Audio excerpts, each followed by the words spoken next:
The Great British Sports Car.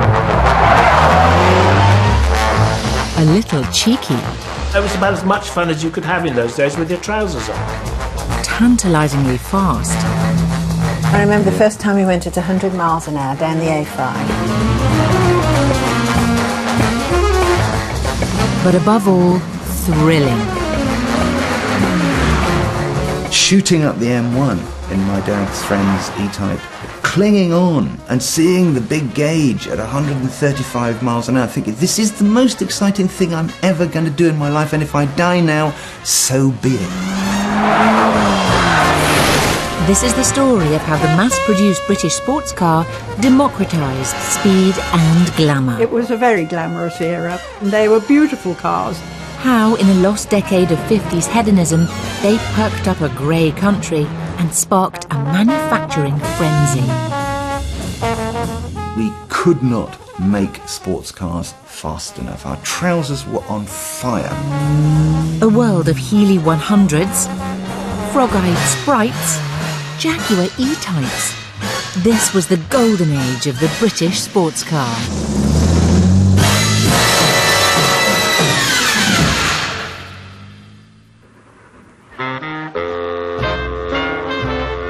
Strangely enough, the story of our mass-produced British sports cars starts with these guys.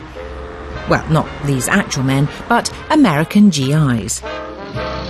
We didn't always appreciate them, but after the war, the cash-strapped motor industry needed their money. Amongst all the boring family saloons Britain made, there was one car which really tickled the GI's fancy.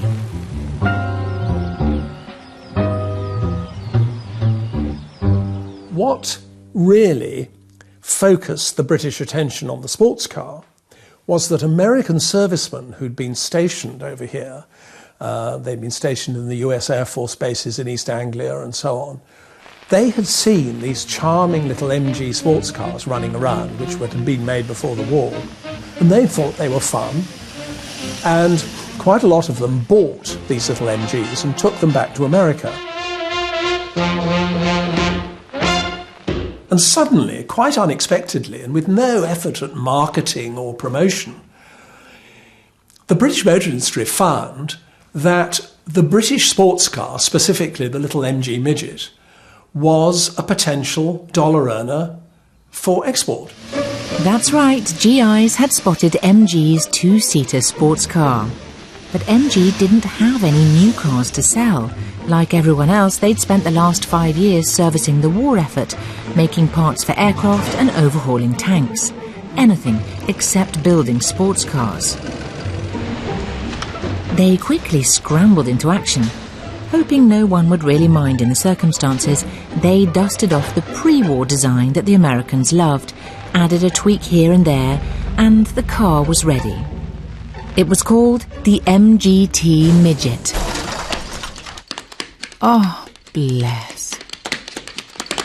This was the sports car that started it all. It took America by storm. And it still has lots of pre-war hangovers with cycle mudguards and big spoked wheels. But it has a lovely snorty little engine, and you're sitting there like a racing driver, like Nuvolari, with your arm, you know, spilling over the door, and a big, big steering wheel with the horn push pointing straight at your heart. And it's great. And you just look cute.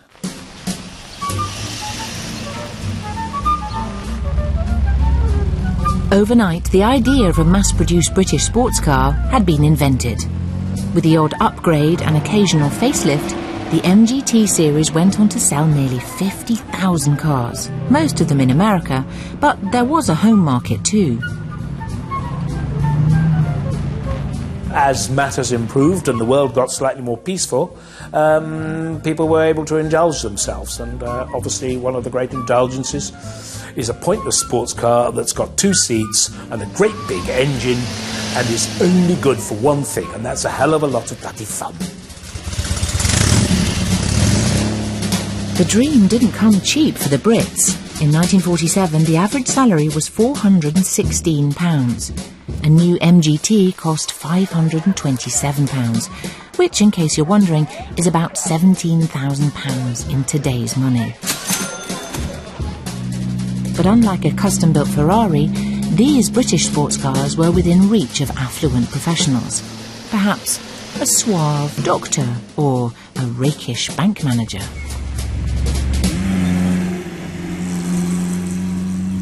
Early 1950s Britain offered driving nirvana for these lucky few.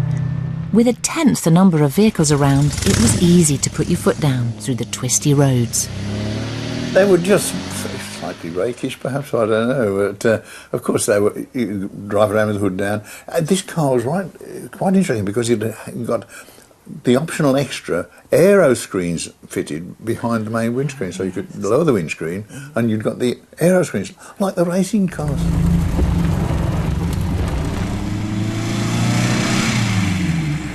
It was every young man's dream of a sports car to have like the MGTC, and I'd been a very lucky young man because ordinarily I wouldn't have been able to afford it, but believe it or not, in 1952 I inherited £2,600. Which was a lot of money those days, so it's not bad now. And of course, shock horror, I suddenly got the wherewithal to buy one of these much sought after cars by young men. With an eye on what his parents might think, John, rather than throw all his money away, went for a second-hand MG. It was £425, as I recall, which was quite a substantial sum. And I caught the bus with a wad of notes all the way from West Bromwich to Birmingham. And I bought the car there and then for cash and drove it home. Oh, my parents, what have you done? All this money. But nonetheless, we loved it. Well, it was quite glamorous, really. And I came from a background where my mother and father hadn't got a car. And I think it was probably one of the first cars I'd ever been in. And it was, well, glamorous, I suppose, wasn't it? You felt as though you were getting somewhere in life from the sort of background we'd both come from. Yes, quite modest. A new MG was out of reach to most of the middle classes, and it was kept deliberately expensive. To encourage exports to America, the government added on the dreaded purchase tax, which made an already pricey sports car even pricier. There was purchase tax on anything like a radio set or a car or a whatever, and the rating of that tax was raised or lowered depending on how they wanted the demand to go. At one time, I can tell you, there was a limit of £1,000, I believe, for car prices. Below that, the purchase tax on a car that cost £1,000 was at 33%. Above it was 66%. Even in these hard times, there was a feeling of optimism in the air. For those few with the money, finding some fun amongst all the austerity was a must, even if it meant taking the extra tax on the chin. You've got to say, consumers having to pay that amount of money, they wanted these cars really badly then, didn't they? They would pay any price for these lovely, new, exciting, fast cars, and if it meant paying 50% to the government for the privilege to drive them, then so be it.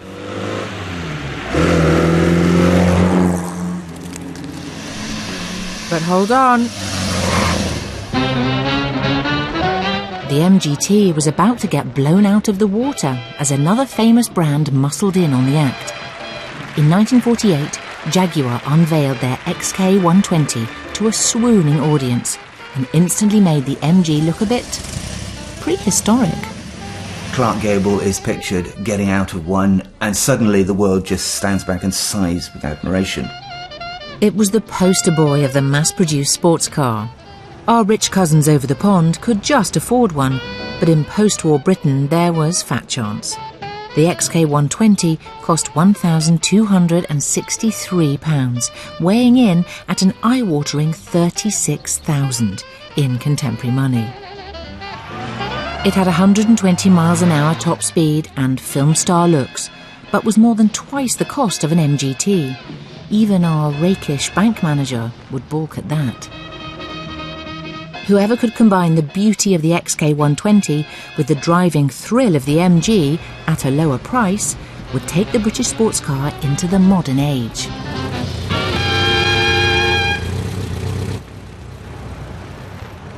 Step up Leonard Lord, autocrat of the Austin Motor Company. He too wanted to cash in on America's love affair with the sports car. Lord had plans for Austin. Austin were then making fairly puddingy, soggy, middle-of-the-road saloon cars, which were driven by bank managers or whatever they might be of the day, tax inspectors perhaps. They were all called after British counties. So there was the Austin A70 Hampshire, the Austin A40 Devon, which was succeeded by the A40 Somerset.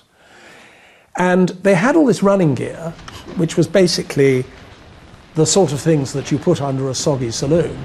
And they decided to put that soggy saloon running gear under what they thought was a car that was as sexy and svelte and exciting as the latest Cadillac. They were trying to produce a miniature American car. The car that Lord announced to great fanfare was the Austin A90 Atlantic. An Americanised sports car. In their effort to capture a share of export markets, British car manufacturers leave nothing to chance. And on Continental roads, new models that have never been seen by the general public in England are here shown undergoing practical tests before the production line gets moving in earnest. It was an unmitigated disaster. It cost quite a lot of money to make, and by the time they'd got it to America, the Americans are very good, and were then, at mass producing big, comfortable cars for very little money. And so by the time the Austin Atlantic got to America, it had less room in it than an American car. It went slower than an American car because with all these bits of chrome on it, it was quite heavy for the Austin A70 Hampshire engine. And it was quite expensive. So it had no appeal to the Americans whatever. A few were sold as a curiosity. It had gadgets on it, but gadgets made by Brits. So, you know, you'd have like an electric roof, press a button and very, very slowly the hood would come up. You know, if it actually made it over the whole car, you'd be glad, but usually what would happen is the electric motor would burn out, you know. So it was a kind of disaster. It was a very misguided attempt to, you know, sell them something that we thought they wanted instead of something that they actually wanted. Poor old Leonard Lord was left looking pretty sheepish. The Atlantic had missed the point completely. A sporty car was supposed to be fun to drive. The Americans had enough slow and flabby cars of their own. They wanted the British approach that Jaguar and MG did so well. The Atlantic also failed on the style stakes. It was as ugly as old sin.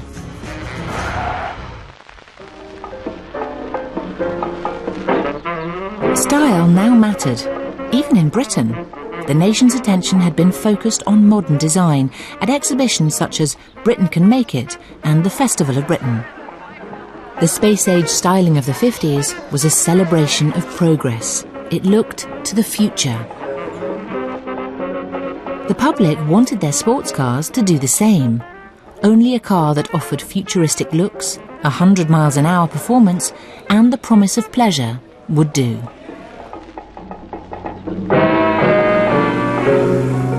In 1952, out of the ashes of Leonard Lord's Atlantic failure, came a sports car that would be a runaway success. Working out of an old RAF hangar, a tiny car maker called Healey had some big ideas. At the helm was Donald Healey, and he wanted to create sports car alchemy. Way back in the 1930s, Donald Healey had won the Monte Carlo Rally. In the 1930s, he had been technical director of Triumph when it was still an independent company. But during and after the war, he set out to make his own cars in his own company, which he did for some years at a scruffy little factory in Warwick. And it was only in the early 50s he took a deep breath and thought, OK, he could see the potential of sending cars to the United States. Healey had heard about Austin's American misadventure with the A90 Atlantic. He knew that Leonard Lord had piles of leftover Atlantic parts stacked up in his factories and was desperate to find a use for them. Donald Healey had a bold vision. He would take the best bits of the failed Atlantic and use them to make a real sports car for the 1952 Motor Show. Using their racing expertise, his small band of engineers teased 100 miles per hour performance out of the engine and created a car that drove like a dream. But Donald Healey wasn't satisfied. He hated the look of the car's front end with its oversized grille. With no time to change it before the motor show, he ordered it to be displayed with its nose hidden behind a large pillar. That didn't stop Leonard Lord from spotting it.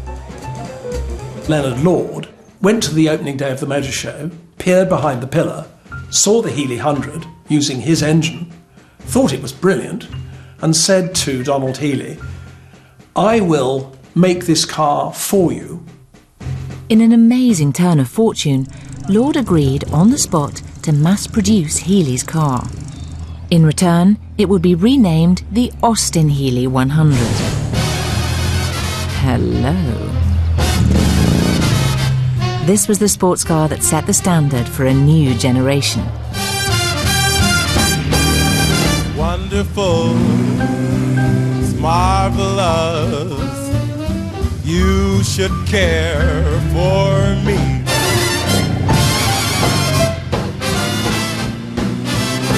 It really took Donald Healey to, bring it all together and add a bit of sex appeal and also come up with something that he knew everyone would want, and that would be a car that would do 100 miles an hour. In those days, that was a kind of magic figure, and I think he thought that, if he could produce a car that could do that and demonstrate it to people, then he would have an export winner on his hands.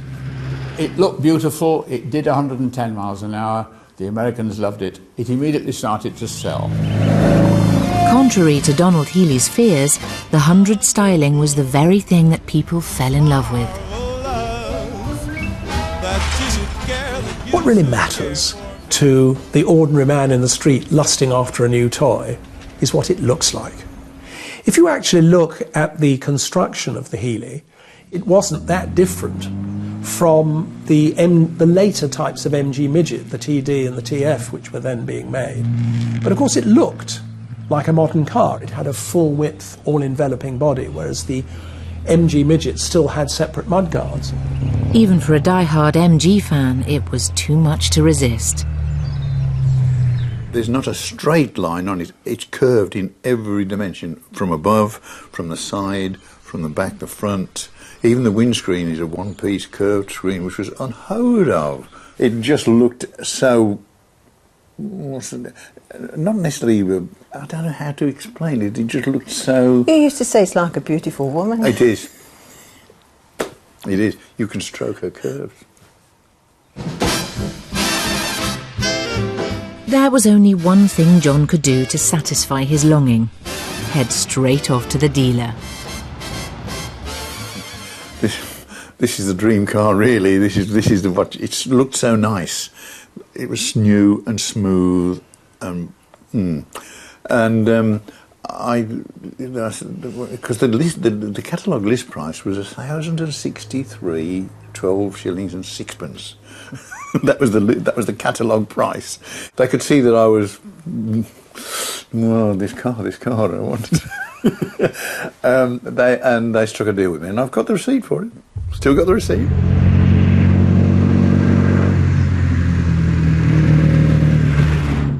The British sports car was no longer just a fun way to get around.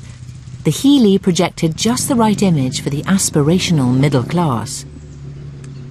Yes, it was just glamorous, wasn't it? It was, yes. It really was. Yeah. Certainly felt in a cut above, shall we say. Like I said, you didn't get somewhere, you arrived. Yes. I suppose, looking back, you were treated a bit differently, weren't you, when you arrived in a car like that? Yes. Yes, there was a... Yes. A bit like arriving in a Rolls Royce now, I people guess. have thought, mistakenly, that we were people of substance. Little did they know. The Healey had cost John the equivalent of nearly £21,000. It would require a few compromises. We got married in June 1956 and we went on our honeymoon in the Healey. And actually, I lost my cap. It blew off because I got the hood down. We came home to a house we'd just bought with the rest of the money, and we'd got this lovely car in the garage and no furniture in the house. The Austin Healey had all the right ingredients. Now other manufacturers knew what to aim for. The sports car scene was about to explode. By 1955, Standard Triumph had got in on the act with its manly and rugged TR series.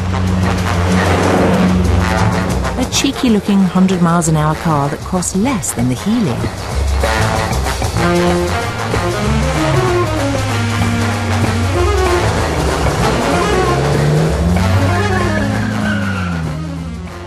It was noisy but great fun, so I said, yeah, I'll have one of those, and it turned up in about 5 or 6 weeks. It was black with blue interior, and it had a heater.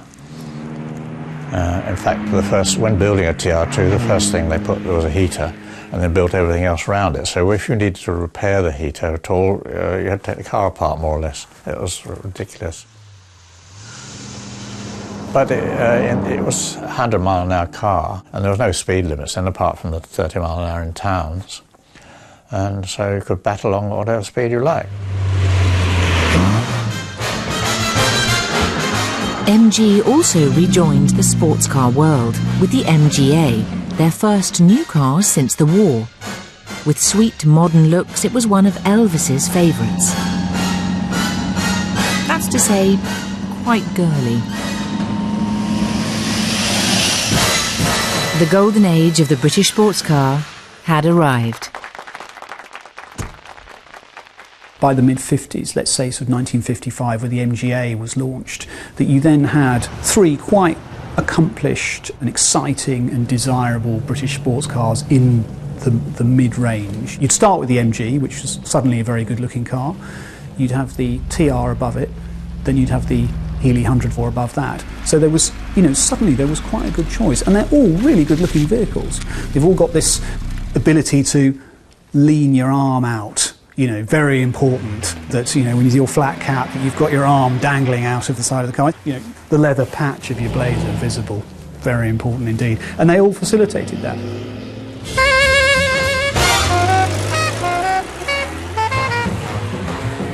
Once MG launched the MGA, we had 3 basic motor cars to argue about in the pub. There's always been a love-hate relationship between Triumph and MG. Moses said unto the Lord, come forth, but he could only come 5th because he was driving an MGB. And Healey drivers had it in for Triumphs. The TR2, the styling was ghastly compared. You might be seeing some nice gentleman with a TR2. Yeah, and that was actually, it had got a tractor engine in it. Actually, the engine wasn't bad. The engine wasn't bad. It was the best part of the car. It was cheaply made, really, and it just didn't look right. I didn't like the Healey because it has this leaning back look to it. I fancy that, really. It doesn't bother some people. I didn't like that. People became Triumph men, or people became MG men, or whatever. And to see or hear of people jumping ship from one model to another, from one brand to another, there weren't many of them about. And this is what all the advertising people played on, that once they got their claws into people, they made jolly sure that they could keep them. To keep their customers' fanatical loyalty going strong, the manufacturers all tried to hog the publicity limelight. Each brand wanted to look the fastest, the coolest, and the most contemporary out there. It was time to pull out the big guns.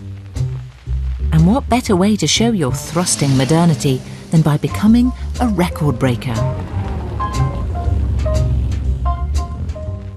MG and Austin Healey would both go over for 2 or 3 weeks to the salt flats in Utah in the States to do long distance events, 3 hours round and round in a circle, 24 hours and so on. They take a specially streamlined one over to Utah, and they'd try and set all kinds of speed records for the engine size. So it wasn't that they were trying to produce the fastest car on earth, but they'd be producing the fastest car up to 1500cc, you know, whatever that was, 0.7 miles an hour, would then be something they could use in all their advertising and, you know, sort of really crow about it. Abingdon, on the River Thames, the MG car factory. From these drawing boards, over the years, have come one model after another of a world-famous family of sports cars. Right now, the draftsmen are working on a very special job, that of designing the fastest 1.5-litre car in the world. A car tailor-made to fit one of the fastest drivers in the world, Stirling Moss. The MG car company decided they want to go for this world record, Class G I think it is, and of course they had this fantastic looking car. I mean, it was about the height of my knee, and beautiful street. I'd lie backwards like this, and the steering wheel was like that. Moss climbs into the driving seat to see how it feels. Everything must be perfect, for a fault that would only be a minor discomfort at a mile a minute could be disastrous at 4 miles a minute. The point about that, of course, being that almost the whole motor car was special, but it did have the basics of a standard MG engine and things like it. And most important, it had the big MG badge up front, and that's really all that mattered. Stirling, typical Stirling, I admire the man for so much. Stirling apparently would arrive the day before these events, would look at the car and say, is this it? All right, jump in. And within 1, 2 or 3 runs, he would set the record and then fly home. He was such a pro. Stirling Moss is ready. Record breaking's a new departure for him, except, of course, Grand Prix lap records, which he breaks with almost monotonous regularity. I remember taking top gear at about 200, which is really interesting. You don't really steer it, you sort of wish it goes that way, a little bit this way. That was a bit scary. Speed records squeezed out of custom-made death traps were perfect to make the brand look heroic. But the thing that really sold a sports car was the dream that you too could imitate your hero on the racetrack. Prestigious races like Le Mans were the ideal place for manufacturers to show off their cars and gain precious publicity. I can't stress too much how important success in motorsport was to the image of the British sports car, particularly in the 50s and 60s. Not only did each of the manufacturers have a works team, a factory-backed team, they would pick and choose their events carefully so that somehow or other they hoped they could always gain success, even if they weren't going to win outright. So it meant, for instance, that Triumph would go to Le Mans, even though they were only going to finish 9th, 10th or 11th, and Ferrari would win, they could still have something to advertise at the end of it. Right from the start, the giants battled for the lead, whilst the Triumph settled down to lap steadily according to their prearranged plan. The phrase, we've all heard the phrase, win on Sunday, sell on Monday. Effectively, that's an American invention, the phrase, but it applied. So if MG had done something wonderful on a Sunday, you would be amazed how often an advert would appear in the Daily Express the day after, or in Autosport the week after, making sure that the world knew about this. They were all fighting for the same market, they were all fighting for the same people. And if as an example, MG could say, we went to Le Mans and we won the class in the 24-hour race, and the opposition weren't able to say it, tick, that's a plus point. But while Le Mans races used customised versions of everyday sports cars, 1950s rallying offered the chance to see them compete straight out of the showroom. The cars racing in the thrilling European events were the very models that you could buy from the dealers down the road. This was publicity gold.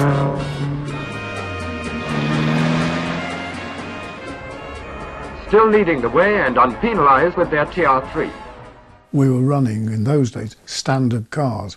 I was lucky enough to sit with the guy who won the first British Rally Championship in 1958. He used his own TR3.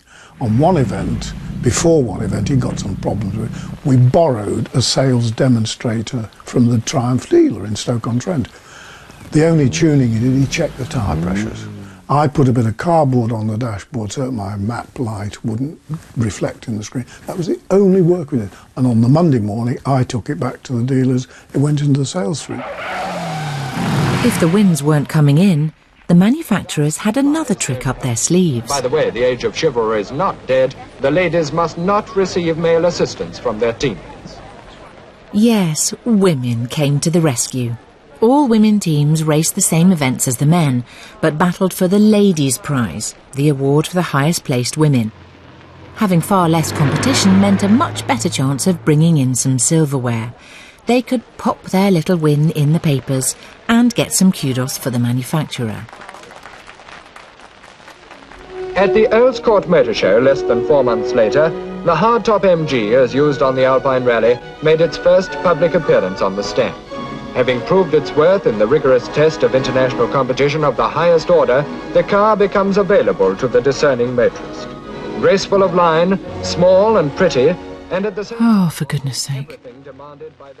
Winning women's prizes was all very well, but Austin Healey got the best press ever when they recruited a woman who could beat the men hands down. Her name was Pat Moss. We never thought of ourselves as women, as a woman's crew. We just thought of ourselves as rallyists, and Pat was one of the very best. My sister wasn't really interested in being the fastest lady. They wanted to win outright, and she was of that mould.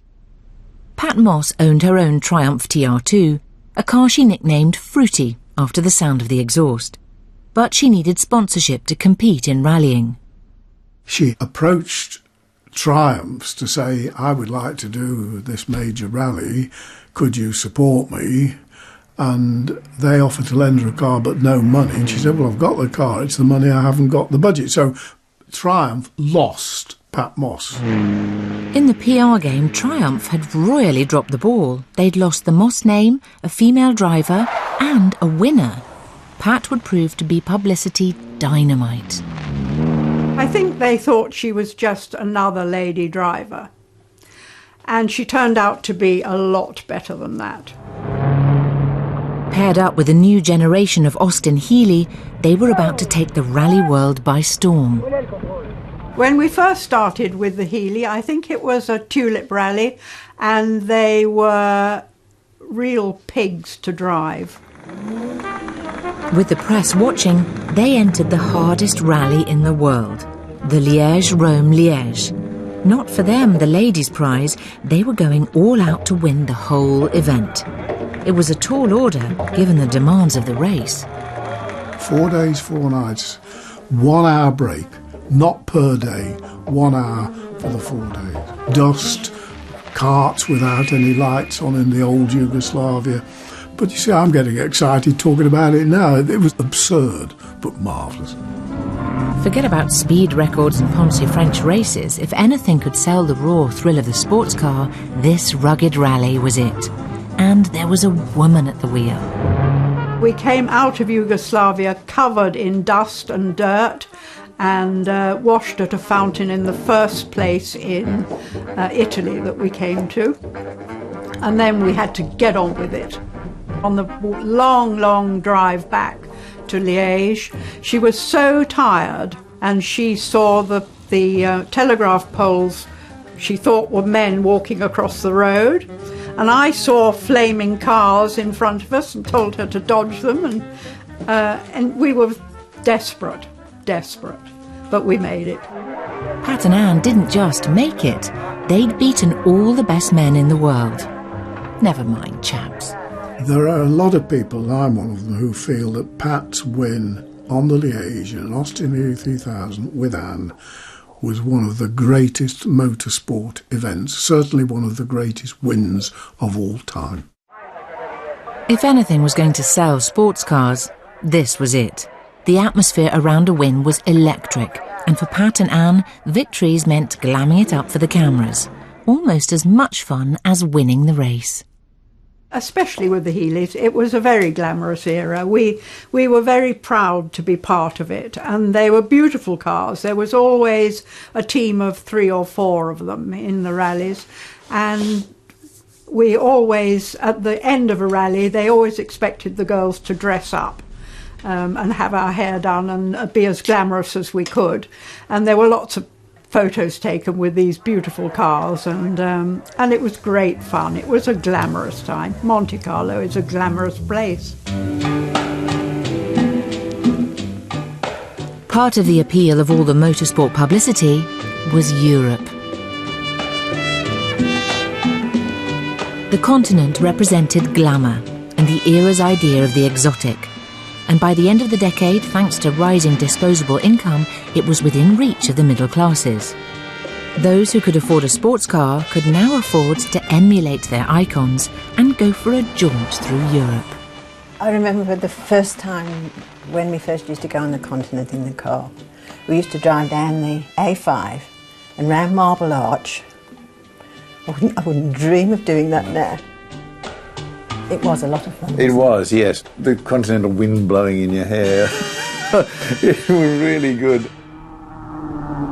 For a British sports car, the sweeping roads and mountain passes were a natural habitat. Oh, there's always one. Finally, you could drop that top and not risk a soggy bottom. If you have the top down, not friendly on the hairdo. Though we went all the way to Spain in the 3A with the top down. My wife reluctantly accepted this diktat and put a scarf around her hair and got on with it.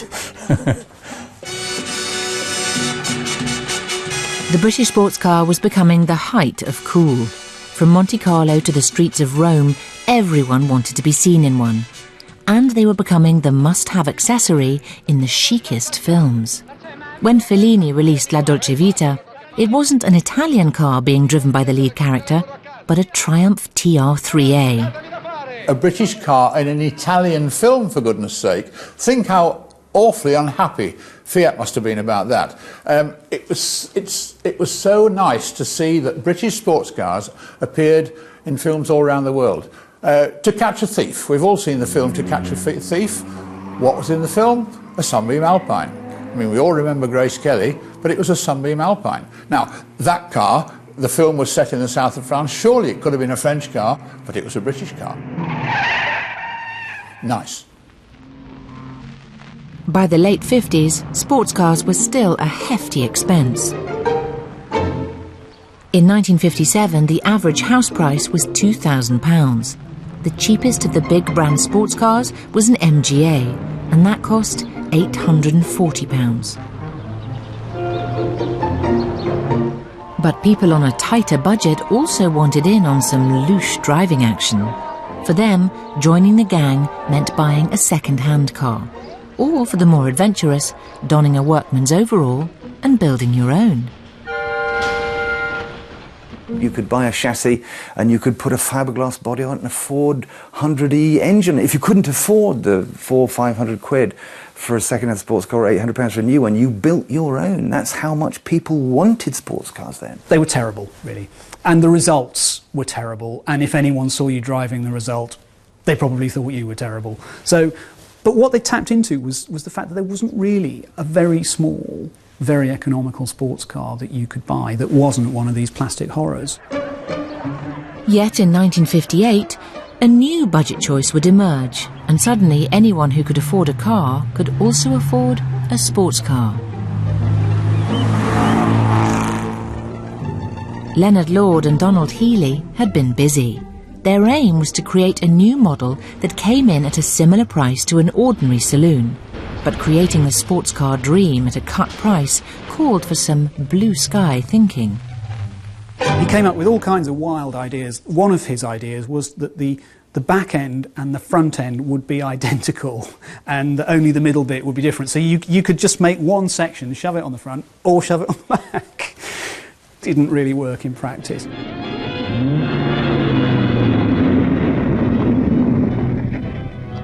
I'm John Bolster, motoring correspondent and ex-racing driver. I'm quite often asked to try out new cars, and this day I'd been invited to Silverstone to see something extra special. What John here had come to see was the Austin Healey frog-eyed Sprite. So cute. This was the sports car that brought the dream to a wider public.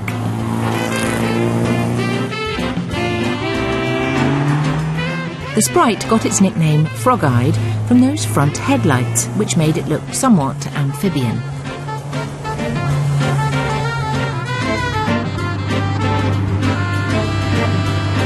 It was a real pocket-sized sports car that didn't need assembling in your garage. The Sprite cost £679, a tiny bit more than a Morris Minor, but a whole lot more desirable. If you talk about the democratisation of the sports car in England, you have to look at the Austin Healey Frog-Eye Sprite. Now, this really brought sports car motoring to the masses like probably no other car. It was, I think, £649. It would do 83 miles an hour. It was a proper innovation on many, many levels. And it was so clever. I mean, you know, the front section, he would have the wings and the bonnet all lifting as one piece. So, you know, you didn't have to have complex separate bonnet and then front section. And at the back, to save money, didn't bother to put a boot lid in. So if you had a suitcase, you know, you'd have to tuck it in, like, behind the seat underneath the bag. But as a two-seater sports car, that's the kind of compromise you'd be happy to make. And in Speedwell Blue, which is a lovely kind of baby blue, it was a pretty little car. And automotive historians always say that the most successful cars are the cars that have these humanoid faces. It quickly got this nickname as the Frog-Eye Sprite because of these two headlights sitting on top of the bonnet. Again, it was another brilliant little cost-saving device. Donald Healey had wanted to have flip-up headlights, which obviously involved quite a bit of technology and faffing around under the bonnet to make them work. And when the accountants looked at it and just said, that's too expensive, he just thought, well, let's just put them on top of the bonnet like that. You know, at a stroke, creating one of the most distinctive looking cars on the road and, you know, a feature that just everyone loves about it. You look at the front of a Frog-Eye Sprite and you see these two wonderful eyes and this little grin, and you want to give it a saucer of milk. It's just a beautiful, pretty little car that was cheap, that was accessible, and you look at all the ads, and there is suburban Britain, with the girls with their pachong skirts, and the blokes, the Lotharios with their ties and sports jackets with patches on the elbows, loving this little Frog-Eye Sprite, because it was sweet, and again, it gave that hint of sexuality, that hint of speed, that hint of power, but it was accessible, cheap to run, non-threatening, and just a lovely, charming, matey little sports car. Healey's stripped-down design had captured the essence of sports car magic and brought with it a whole new generation of drivers eager to join in. Here was a car that didn't cost very much, and it worked. And what it offered was not that much in the way of performance, but a lot of excitement because, you know, the doors are that thin, the steering wheel's here, the windscreen's that big. You know, you feel like you're doing 100 even when you're doing 40 in one of those. So, it had everything. They're tiny little things with 998 cc's, but so much fun. They weighed as much as a packet of cigarettes. The power went to the rear wheels. We had a 4-speed gearbox, and a steering wheel and 3 pedals. And it was fun. You could kick the rear end out. You could have proper sports car fun in it. They were dreadful. I mean, they were dreadfully unreliable. They rusted to bits. So you had to show them a damp chamois, and the ferrous oxide would peek through. Also, I remember a friend of mine had one, and when we drove on wet roads, the water would come through the floor and around the pedals. You know, where the pedals went through the floor, water would gush in, so you'd end up with freezing ankles. But yeah, it was fun. You know, it was about as much fun as you could have in those days with your trousers on. It was, of course, exactly the sort of car that young men lusted after. I was a single man living in Coventry, actually working at Jaguar when I knew I could never afford an XK150 or an E-Type that I was helping to design. But I could afford a Sprite, so I bought one. It's the sort of thing I could go to events with. It was the sort of thing I could go to, hopefully, impress a girlfriend. I mean, she was never going to be impressed by an Austin A35 or a Morris Minor, I can tell you that. But some of them were as impressed as hell by a Sprite. The Sprite was also perfectly timed. The arrival of easier consumer credit meant that it was within reach of younger owners. It came about at a time when credit was starting to be available, so it was one of the new cars of 1958 that would actually be affordable to those who didn't actually have the ready cash. It came along at the right time. It was very much in that sort of Macmillan, you've never had it so good period, and certainly from a point of view of sports car choice, you never had it so good. Healey had created a car that offered a taste of sports car pleasure. But the little Sprite hit the roads at a time when driving in Britain was changing.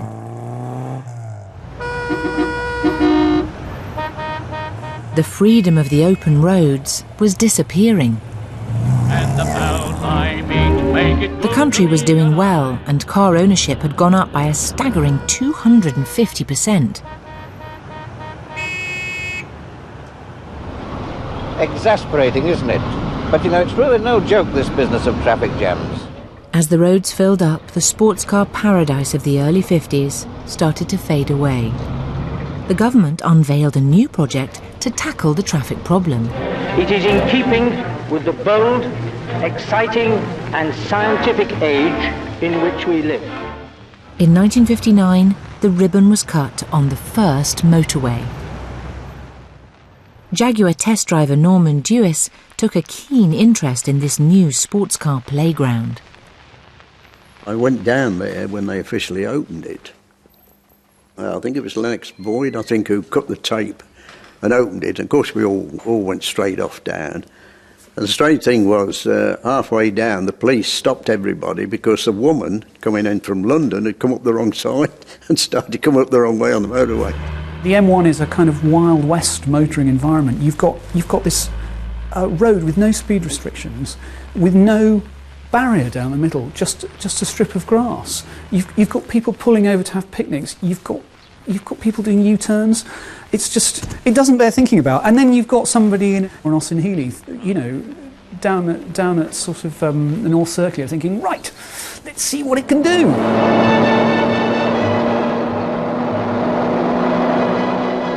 With no speed limits and long, uninterrupted straights, the motorway was somewhere sports cars could be taken to their limit.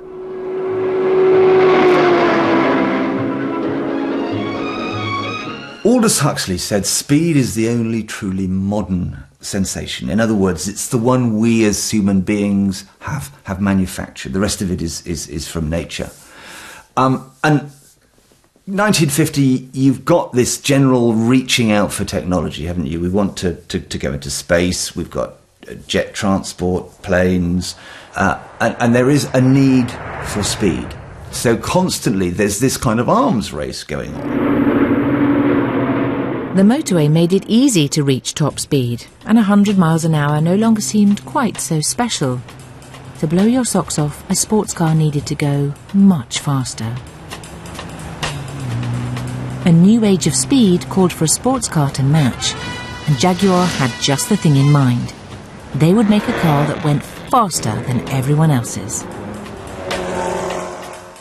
Taking a gamble, they closed their racing team and started to focus on making a new two-seater sports car that could do 150 miles an hour. The one, the only, Jaguar E-type. Oh, that's lovely. This was the sports car that had it all. Designer Malcolm Sayer had made aircraft during the war and Le Mans winning race cars for Jaguar. Now his job was to design a sports car with star quality.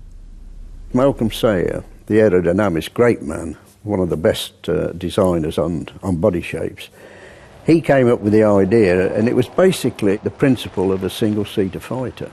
You have the cockpit, then you have a subframe that bolts on the bulkhead, that carries the engine and the prop and all that, or whatever. And that was he based it on a single-seater aircraft. Norman worked with Sayer to develop the fledgling sports car, taking what the designer had learned from aeroplanes. I worked with him a lot in the wind tunnel and on the test track and that, doing calling and low drag body stuff, trial and error. Those days it was all hands-on. You didn't have computers doing it for you. More than anything, the Jaguar team wanted a car that could do 150 miles an hour. To sell such a beast to the public meant passing some strict road tests. It was a legislation was brought in that you've got to make sure that the car was safe if the tyre burst. That was the legislation. So what do? We've got to burst the tyre at 150 miles an hour. So I sat with Dunlops and we talked about it, and they came up with this crazy idea. One of their blokes said, "Well, Norman, if we get a marksman on the side of the road and we put a marker up so you know that he's going to fire the shot into the tyre." I said, "No way." I said, "How if he misses?" I said, "That's the end of me." Not that Norman didn't like a challenge. With the car almost ready, where better to do the final high-speed testing than on the wild frontier land of the new motorway? What I did then, we started to get up at 5 o'clock early Sunday morning and go down on the M1. And I had a stretch of road from Northampton to Newport Pagnell. I was to get on there and straight down to Newport Pagnell, over the slip road, back up, and do this, get as many runs as I could, by about 6 o'clock in the morning. And this was going well. Every Sunday we was doing this. And then I had a phone call from the Superintendent of Police of Northampton. And I knew him quite well, actually. And he said, "Norman," he said, "I understand you're doing tests on the motorway." I said, No. Jaguar's big moment had arrived. In 1961, the time had come to unveil their E-Type creation to the public. Quite suddenly, Geneva Motor Show, March 61, good grief, what's this? The most beautiful car in the world appeared, bang, from Jaguar, the E-Type. Of course, the crowds of people around the E-Type, they couldn't believe it. The press people were there. This car is literally a poem in steel, and still one of the most beautiful cars ever made in the world. Full stop, end of sentence, rule off. When Enzo Ferrari first saw the car, he said, "What a beautiful car." He said, we've made nothing better than that. And he said, "There's only one thing wrong with it, Norman." I said, "What's that?" He said, "It hasn't got a Ferrari badge." And it didn't have a Ferrari price tag. Here was a sports car icon which made even the Italians blush, from a factory in Coventry. Suddenly, here was a British car that would do 150 miles an hour, a car that looked as if it was straight out of a spaceship, a car that was being sold at an incredible price. As I recall, even with the dreaded purchase tax, an E-Type cost just about £2,000, which was something like half of an Aston Martin price, or a quarter of a Ferrari price. It changed everything. A car that you could legitimately say was the nearest you could get to buying a racing car, and you're a private man living in your lovely 60s house on these new estates in Hemel Hempstead. And it's absolutely heart-stoppingly glorious to look at. Because the E-Type was so beautiful, everyone wanted to be associated with it. Because it was sold at such a reasonable price, an incredible number of people could afford one. And so it meant that if you were the man who had opened a clothing shop in the King's Road, you could probably afford an E-Type. It was just amazingly, as I believe is an expression, it was amazingly accessible. And for that reason, it set all the standards of being beautiful, of being trendy, of being desirable, and all the right people wanted to be seen in them. They were besieged with orders. Frank Sinatra went to the New York show, saw it and said, "I want that car and I want it now." And even Frank couldn't have one. No car before us since had ever come as close to distilling exactly what you want out of a sports car. That thing that makes you feel 150% more sexually attractive at the wheel in that car than without it. And legion of the jokes, it was the greatest crumpet catcher known to man. It's as simple as that. There was always that sort of phallic symbolism. There were always arguments that, chaps who were maybe a little bit deprived in the gentleman's area would need a big sports car with a very long bonnet. And if the bonnet's got a bulge on it, even better. That, quite honestly, is exemplified by the E-Type. It was a great big chap's thing. Predictably, men went crazy to get their hands on one. Jaguar had found the perfect way to make a man feel like he measured up against his peers. It might not have been the cheapest, but the E-Type was the fastest, the best looking and most desirable of our mass-produced British sports cars. It was a complete revelation in mass production. You look at it, and even now, and you think this is a hand-built, bespoke car, but these things were rolling off the production line faster than you can imagine. The pressure on Jaguar to produce them, but they weren't hand-built, they were thrown together. In the nicest possible way, but for them to actually offer consumers a car that radiated such specialness, it looked, felt and drove better than a DB4. And that was a car that was almost 3 times the price. Put it next to a Ferrari 250 GT, which was £10,000, and it still looked better.